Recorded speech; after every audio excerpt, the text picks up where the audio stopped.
ഉറപ്പിച്ചു പറയുമെന്ന കാര്യത്തിൽ ഒരു സംശയവുമില്ല. പവർ കട്ടില്ലാത്ത കേരളം, ക്ഷേമ പെൻഷൻ മുടങ്ങാത്ത കേരളം, 5 ലക്ഷം മനുഷ്യരുടെ വീടെന്ന സ്വപ്നം സാക്ഷാത്കരിച്ച കേരളം, സ്കൂൾ തുറക്കുന്നതിനു മുൻപേ കുട്ടികളുടെ കൈകളിൽ പുസ്തകം കൊടുത്ത കേരളം, അങ്ങനെ ആശുപത്രികളും പള്ളിക്കൂടങ്ങളും ലോകോത്തര നിലവാരത്തിലേക്ക് നയിച്ച കേരളം, ഇപ്പോഴിതാ വീട്ടമ്മമാരുടെ പെൻഷൻ പദ്ധതി നടപ്പാക്കാൻ പോകുന്ന കേരളം, അതാണ് നവകേരളം. ഈ മാറ്റങ്ങളെ പതാകകളുടെ നിറഭേദങ്ങൾക്ക് പുറത്ത് ഈ നാട് ഇരു കൈയും നീട്ടി സ്വീകരിക്കും എന്ന കാര്യത്തിൽ ഒരു സംശയവുമില്ല. ഈ നാട്ടിൽ UDF-കാരായിട്ടുള്ളവരുണ്ടാവാം, മറ്റ് രാഷ്ട്രീയ പാർട്ടികളിൽ പെറ്റവരുണ്ടാവാം, അവരോടൊന്നും ഒരു വ്യക്തിവിദ്വേഷവും നമുക്കില്ല.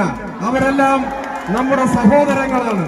പക്ഷേ രാഷ്ട്രീയ ഭേദമുണ്ട് എന്നതുകൊണ്ട്